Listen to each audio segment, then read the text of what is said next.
आदाब नाजरीन, इस्तकबाल है आप सभी का तहजीब टीवी के यूट्यूब ऑफिशियल प्लेटफॉर्म पर। दुनिया भर की अहम खबरों के साथ मैं हिना मौत। चलिए खबरों की शुरुआत करते हैं। ईरान ने इस्लामी मुल्कों से गजा की नाकाबंदी के खिलाफ एकजुट होने का मुतालबा किया है। ईरान के वजीर खारजा ने इस्लामी मुल्कों से गजा में इजराइल के बढ़ते जराइम और भुखमरी मुहिम के जवाब में इज्तिमाई इक़दाम करने का मुतालबा किया है। गजा में बिगड़ते इंसानी बहरान से निपटने के लिए गहरी सफारती कोशिशों के तहत ईरानी वजीर खारजा सईद अब्बास अरागची ने जुमे को पाकिस्तान के नायब वजीर आजम मोहम्मद इसाक डार, मिस्र के वजीर खारजा बद्र अब्देलती, इराक के फवाद हुसैन और कतर के वजीर खारजा मोहम्मद बिन अब्दुर्रहमान अल थानी के साथ अलग अलग फ़ोन पर बातचीत की। वज़रा ने गजा में हो रही तबाही पर ख़ास ध्यान देने के लिए इलाकाई और आलमी वाक़यात पर इजहार ख्याल किया। अरागची ने गजा पर घेराबंदी और शहरी बुनियादी ढांचे और रिहाइश पजीर इलाकों पर इजराइल के जरिए जारी बमबारी के संजीदा असरात पर रोशनी डाली और गजा में तमाम बैनुल अक़वामी सलाहियतों इंसानी ताउन तंजीम के अंदर इंसानी ग़िज़ाई हुकूक़ पर याद दहानी की है। उन्होंने कहा, गजा में जारी हमलों के पैरेलल हो रही ये कार्रवाइयाँ फ़िलिस्तीन के किरदार और मुल्क को पूरी तरह से ख़त्म करने के ज़ायोनी शासन के मजबूत इरादों को दिखाती हैं और इस्लामी मुल्कों को इस ख़तरनाक सूरत हाल में चुप नहीं रहना चाहिए। स्टारमर, मैक्रो और मर्ज ने इस बात पर जोर दिया कि गजा की शहरी आबादी को ग़िज़ा और साफ़ पानी जैसी बुनियादी ज़रूरतों तक फ़ौरन पहुँच मिलनी चाहिए। ब्रिटेन, फ्रांस और जर्मनी के रहनुमाओं ने जुमे को एक मुश्तरका बयान जारी कर गजा पट्टी में हो रही इंसानी तबाही को फ़ौरन रोकने का मुतालबा किया और इजराइल को मदद से बैन हटाने और ज़रूरी राहती इक़दामात को बिना किसी रुकावट के जारी रखने का मुतालबा किया है। बर्लिन के जरिए जारी बयान में कहा गया, हम इजरायली हुकूमत से इमदाद के बहाव पर लगी रोक को फ़ौरन हटाने और भुखमरी के खिलाफ कार्रवाई करने के लिए अक़वाम मुत्तहिदा और इंसानी गैर मुल्की इदारों को अपना काम करने की फ़ौरन इजाज़त देने का मुतालबा करते हैं। ब्रिटिश वज़ीर आला कीर स्टारमर, फ्रांसीसी सदर एमेनुएल मैक्रो और जर्मन चांसलर फ्रेडरिक मर्ज ने इस बात पर जोर दिया कि गजा की इंसानी आबादी को खुराक और साफ पानी जैसी बुनियादी ज़रूरतों तक फ़ौरन पहुँच मिलनी चाहिए। उन्होंने कहा, इंसानी आबादी की ज़रूरी इंसानी इमदाद रोकना नाकाबिले कबूल है। उन्होंने आगे कहा कि इजराइल को बैनुल अक़वामी कानून के तहत अपनी जिम्मेदारियां निभाना चाहिए। उनके तबसरे इस हफ्ते 100 से ज़्यादा इंसानी और हुकूक की तंजीमों के ज़रिए दी गई चेतावनी के बाद आए हैं कि जंग के 21 महीने से ज़्यादा वक्त के बाद गजा में बड़े पैमाने पर भुखमरी फैल रही है। कंबोडिया ने थाईलैंड के साथ फौरन जंगबंदी की अपील की है क्योंकि दोनों मुल्कों के बीच चल रही सरहदी झड़पों में शहरियों समेत 30 से ज्यादा लोग मारे गए हैं। इसी एहतियात के चलते कंबोडिया के सफीर चिया कियोन ने कहा है कि उनके मुल्क ने बिना किसी शर्त के जंगबंदी की मांग की है। कंबोडिया ने थाईलैंड के साथ फौरन जंगबंदी की अपील की है क्योंकि दोनों मुल्कों के बीच चल रही सरहदी झड़पों में शहरियों समेत 30 से ज्यादा लोग मारे गए हैं।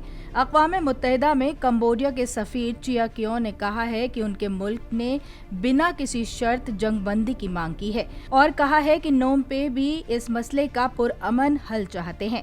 थाईलैंड ने इस तजवीज़ पर अवामी तौर पर तबसरा नहीं किया है, जबकि उसने तीसरे अफराद की सालिसी को मुस्तरद कर दिया है।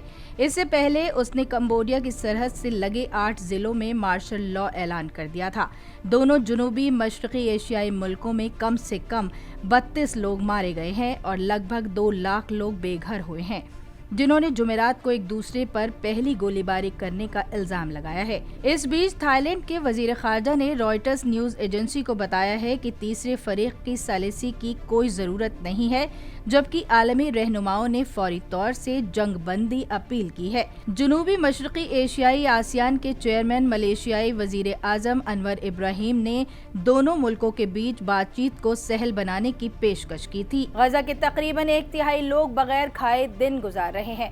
अक़वाम मुत्तहिदा के खुराक इमदादी प्रोग्राम ने खबरदार किया है कि ग़िज़ाई क़िल्लत उरूज पर है और इलाज की भी फौरी ज़रूरत है। वर्ल्ड फूड प्रोग्राम ने एक बयान में कहा है, ग़िज़ाई क़िल्लत तेज़ी से बढ़ रही है, जिसकी वजह से 90,000 ख़वातीन और बच्चों को फौरी इलाज की भी ज़रूरत है। इस हफ्ते गजा में भूख के बारे में इंतबात और शदीद हो गए हैं। حماس کے زیر کنٹرول غزہ کے صحت کے محکمے کے مطابق جمعے کو 9 اور افراد کی موت غذائی قلت سے ہوئی ہے، جس سے جنگ شروع ہونے کے بعد سے ایسی اموات کی کل تعداد 122 ہو گئی ہے۔ اسرائیل جو غزہ میں تمام سپلائی کے داخلے کو کنٹرول کرتا ہے، اس کا کہنا ہے کہ خطے میں امداد پہنچانے پر کوئی پابندی نہیں ہے اور کسی بھی غذائی قلت کے لیے حماس کو ذمہ دار ٹھہرایا ہے۔ ایک اسرائیلی سیکیورٹی اہلکار نے جمعے کو کہا کہ آنے والے دنوں میں غزہ میں ہوائی امداد کی اجازت دی جا سکتی ہے، تاہم امدادی ایجنسیوں نے پہلے ہی خبردار کیا ہے کہ یہ سپلائی پہنچانے کا ایک غیر مؤثر طریقہ ہے۔ مقامی میڈیا نے بتایا ہے کہ متحدہ عرب امارات اور اردن تازہ ترین ہوائی امداد کریں گے، لیکن ایک سینئر اردنی اہلکار نے BBC کو بتایا ہے کہ اس کی فوج کو اب تک اسرائیل سے اس کی اجازت ہی نہیں ملی ہے۔ اقوام متحدہ نے اس اقدام کو اسرائیلی حکومت کی غیر فعالیت سے توجہ ہٹانے کی ایک کوشش قرار دیا ہے۔ تائیوان شہریوں کی ایک تحریک میں شروع کیے گئے دبامین یا گریٹ ریکال ووٹ میں 30 سے زیادہ اراکین پارلیمنٹ کو نشانہ بنایا گیا ہے۔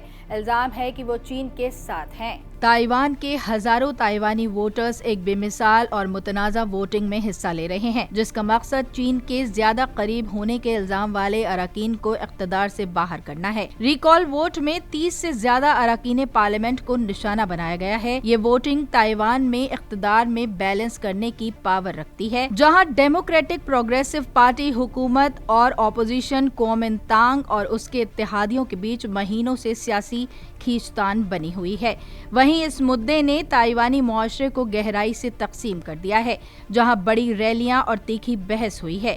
ریکال کا ساتھ دینے والے اور اس کے مخالف دونوں ہی اراکین تائیوان کی جمہوریت کے لیے لڑنے کا دعویٰ کرتے ہیں۔ ریکال ووٹ کو لے کر احتجاج جنوری 2024 کے چناؤ کے ساتھ شروع ہوا، جب ووٹرز نے DPP کے ولیم لائی کو اپنا صدر چنا، لیکن پارلیمانی کارکنان میں اپوزیشن کو بھی مضبوط موجودگی فراہم تھی اس وقت۔ اگلے مہینے میں بڑے مخالف دل کومنتانگ نے چھوٹی تائیوان پیپلز پارٹی اور آزاد قانون سازوں کے ساتھ مل کر DPP بلوں کو روکنے اور متنازع بلوں کو منظور کرنے کا کام کیا۔ ان قدموں سے کچھ تائیوانی ناراض ہوئے، جنہوں نے اسے DPP حکومت کو روکنے اور مخالف پارلیمانی طاقت کو مضبوط کرنے کی کوششوں کے طور پر دیکھا۔ حالانکہ تائیوان میں پہلے بھی واپسی ووٹنگ ہوئی ہے، لیکن اتنے کم وقت میں اتنے زیادہ انتخابات پہلے کبھی نہیں ہوئے۔ 2025 میں امریکہ میں اب تک 26 لوگوں کو سزا دی جا چکی ہے اور 10 اور سزائیں طے ہیں۔ فلوریڈا اس معاملے میں سب سے آگے ہے۔ امریکہ میں اس سال اب تک 26 لوگوں کو سزائے موت دی جا چکی ہے۔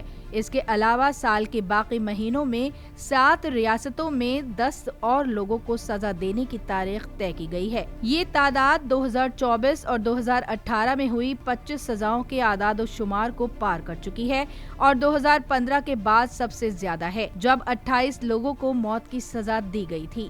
موت کی سزا کے معاملے میں ایک دلچسپ بات یہ بھی سامنے آئی ہے کہ جن ریاستوں میں یہ سزا دی گئی ہے، ان میں سے ایک کو چھوڑ کر باقی سبھی صدر ڈونلڈ ٹرمپ کی ریپبلکن پارٹی کے ہیں۔ امریکہ میں موت کی سزا کے معاملے میں فلوریڈا سب سے آگے ہے۔ فلوریڈا میں اگلی سزا 31 جولائی کو ہونی ہے۔ ایڈورڈ نام کے شخص کو 1994 میں اپنی اہلیہ اور 2 بچوں کے قتل کے لیے سزا دی جائے گی۔ اس نے اپنی اہلیہ کے طلاق مانگنے کے بعد یہ جرم کیا تھا۔ بعد میں اس نے ٹی وی شو انسالوڈ مسٹریز کے کیس دکھائے جانے کے بعد پولیس کے سامنے سرنڈر کر دیا تھا۔ فلوریڈا میں ہی 19 اگست کو 67 سال کے کیل بیٹس کو سزا دی جائے گی۔ اسے 1982 میں ایک خواتین جینٹ وائٹ کے اغوا اور قتل کے جرم میں سزا سنائی گئی ہے۔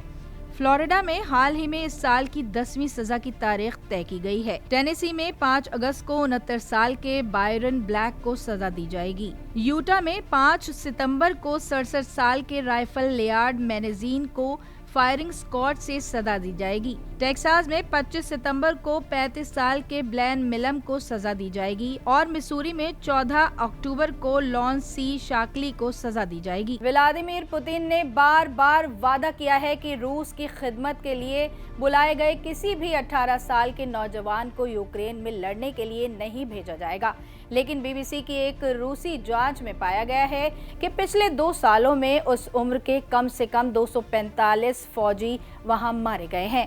नए हुकूमती कवानीन के मुताबिक स्कूल से निकले नौजवान फौजियों की खिदमात को दरकिनार कर सीधे कॉन्ट्रैक्चुअल फौजियों को ही फौज में भेजे जाने की कवायद बनाने की बात हो चुकी है, लेकिन इसके बावजूद भी नकद बोनस और हुब्बुल वतनी के फरोग ने फौज में शमूलियत को पुरकशिश बना दिया है। एलेक्जेंडर पैटलिंसिंग अपने 18वें यौम पैदाइश के 2 हफ्ते बाद फौज में शामिल हुआ और वो सिर्फ 20 दिन बाद यूक्रेन में मारा गया। यूक्रेन में फौज की वसीह जंग में मारे गए लाखों फौजियों में से वो एक था, जिसमें पुतिन के जरिए फरवरी 2022 में हमले शुरू करने के बाद से कम 13,500 यूक्रेनी शहरी भी मारे गए हैं। एटलिंस्की की आंटी एकातेरिना ने कहा था कि उसने मेडिकल में करियर बनाने का ख्वाब देखा था और एक कॉलेज में दाखिला भी हासिल कर लिया था, लेकिन उसका एक और ख्वाब था। उन्होंने बताया, उसने एक स्कूल तकरीर में कहा था, जब फौजी कार्रवाइयां शुरू हुई थीं वो 15 साल का था और वो मोर्चे पर जाने का ख्वाब देखता था। आपको बता दें कि यूक्रेन में भर्ती की उम्र 25 साल है। रूस ने जंगी उम्र के नौजवानों को भारी रकम देकर कौमी लामबंदी से बचने में कामयाबी हासिल की है। ये उन गरीब इलाकों के लोगों के लिए खास तौर से पुरकशिश सौदा है जहां नौकरियों के इम्कानात कम हैं। कुछ अराकीन के खिलाफत के बावजूद अप्रैल 2023 में उस पाबंदी को चुपचाप हटा दिया गया। इसलिए अब कोई भी नौजवान 18 साल की उम्र तक पहुंच गया है और स्कूल खत्म हो चुका है तो वो फौज में शामिल होने के लिए अपना नाम दे सकता है। रूस के तालीमी निज़ाम ने ये वाज़ेह तौर पर कह दिया है कि वो भर्ती के लिए तैयार है। यही वजह है कि नौजवानों की हलाकतें बड़े पैमाने पर सामने आ रही हैं। नाज़रीन, आज के लिए बस इतना ही। देश दुनिया की अहम तरीन खबरों को मज़ीद जानने के लिए हमारे YouTube चैनल तहज़ीब TV ऑफिशियल को शेयर, लाइक और सब्सक्राइब करें। फिलहाल मुझे दीजिए इजाज़त। आदाब।